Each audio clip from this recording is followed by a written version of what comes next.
Reel बनाने वाली बहू। रेशमा अभी अभी कॉलेज से आई थी, तभी उसकी माँ पुष्पा ने कहा, पुष्पा बेटी कैसा रहा तेरे पेपर? पास तो हो जाएगी ना?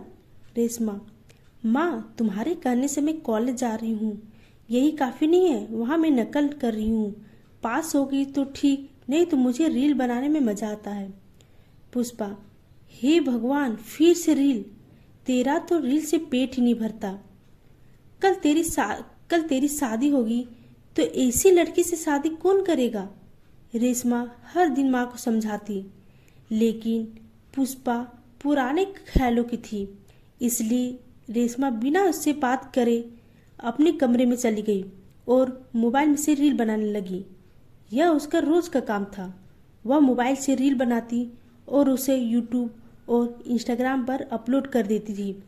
उसके काफ़ी फॉलोअर्स भी बन गए थे। इधर पुष्पा जी को उसके विवाह की चिंता थी। एक दिन पुष्पा ने रेशमा से कहा, पुष्पा बेटी अब तेरी शादी कर ले। यह सुनकर रेशमा ने कहा, रेशमा माँ मैंने लड़का ढूंढ लिया है, बस तुमसे मिलवा देती हूँ। वह भी मुझे ऑनलाइन मिला था, रोज मेरी रील को लाइक और शेयर करता था। धीरे धीरे आपस में बात करने लगे हम। फिर वह मुझसे मिलने लगा। देखा रील का कमाल, तुम्हारी सारी टेंशन दूर कर दी। पुष्पा, लेकिन उसके घर वालों को तो पता है तू रील बनाती है। रेशमा, माँ उसने बात कर ली होगी, हमें क्या। कुछ ही दिनों में रेशमा की शादी सुरेंद्र से हो जाती है। नई ससुराल में जाते ही रेशमा का बहुत स्वागत हुआ। उसकी सास मालती अपनी बहू को बहुत लाड प्यार कर रही थी। सुरेंद्र उसका इकलौता बेटा था। रेशमा अपने कमरे में पहुंची। वह फटाफट फोन निकालकर रील बनाने लगी। रील में उसने अपनी ससुराल के बारे में बताया। रात हो गई थी, तभी उसकी सास मालती जी उसके कमरे में आई। मालती, बेटी अब तो आराम कर ली, कल सुबह जल्दी उठकर तैयार हो जाना, पड़ोस की औरतें मुंह दिखाई करने आएगी। अगले दिन रेशमा सुबह जल्दी उठकर नहा धोकर रेडी हो जाती है, तैयार हो जाती है। जब तक पड़ोस की औरतों के आने का समय होने वाला था, उसने छत पर जाकर 2 रील और बनाकर डाल दी। शाम के 4 बज गए, लेकिन उनके घर एक भी औरत नहीं आई। तब मालती जी पड़ोस में गई। मालती, अरे विमला, तू मेरी बहू की मुंह दिखाई करने नहीं आई? विमला, मालती तेरी बहू ने तो पहले ही मुंह दिखाई कर दी। ये देख कितना रील बनाकर डाल दी, उसने तो तेरा पूरा घर यही बैठे दिखा दिया है। बड़ी अच्छी रील बनाने वाली बहू लाई है तू अपने सुरेंद्र के लिए। अब तो पूरा मोहल्ला तेरी बहू को रोज देखेगा। मालती जी को बहुत गुस्सा आया। वह जल्दी से घर आई। मालती, क्यों री बहू, ये तूने पूरे मोहल्ले में हमारे नाक कटवा दी। सुरेंद्र, क्या हुआ माँ, अभी तो रेशमा को आए 1 दिन हुआ है और आप उसे डांटने लगी। मालती, वाह बेटा, पहले दिन ही बहू का गुलाम बन गया। पहले इससे पूछ, इसने रील बनाकर डाल दी। पूरा मोहल्ला पहले इसे रील देख चुका है, अब हमारे घर में मुंह दिखाई करने कौन आएगा। रेशमा कमरे में यह सब सुन रही थी। वह बाहर आई और बोली, रेशमा माँ जी, मुझे तो रोज 2 रील डालनी ही होती है, यह तो मैंने पहले ही इनसे कह दिया था। सुरेंद्र, माँ इसकी रील से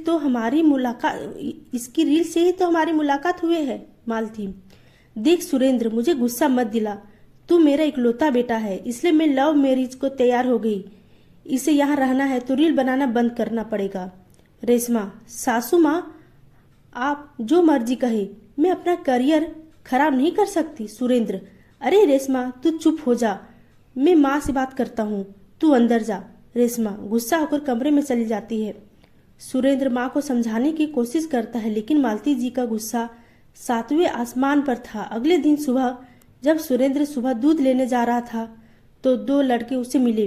पहला लड़का, भाभी की रील कब आएगी, हम तो इंतजार कर रहे हैं। दूसरा लड़का, भाई अब तो घर में नौकर लगा ले, कब तक दूध लाता रहेगा, भाभी तो लाखों रुपए कमा रही होगी। सुरेंद्र को बहुत गुस्सा आया। वह गुस्से में घर आ गया और उनसे दूध का बर्तन फेंक दिया। रेशमा आवाज सुनकर बाहर आई। तो सुरेंद्र ने उसे सारी बात बता दी। रेशमा, आप उसकी बातों में ध्यान मत दीजिए। तभी मालती जी पीछे से आ गई। उन्होंने सारी बात सुन ली थी। मालती, हाँ बेटा, तू तो अपनी पत्नी की सुन। आज मंदिर गई थी, वहां भी बस रेशमा की ही चर्चा हो रही थी। हमें तो अब मोहल्ला छोड़ना ही पड़ेगा। रेशमा, माँ जी, आपको कहीं जाने की जरूरत नहीं है, आप चिंता मत कीजिए, मैं सब संभाल लूंगी। मुझे कुछ दिन का समय दे दीजिए। अगले दिन से रेशमा घर का सारा काम करके रील बनाती, साथ ही कुछ देर के लिए बाहर चली जाती रील बनाने के लिए। मालती जी घर में बैठी थी। उन्होंने अब बाहर निकलना ही बंद कर दिया था।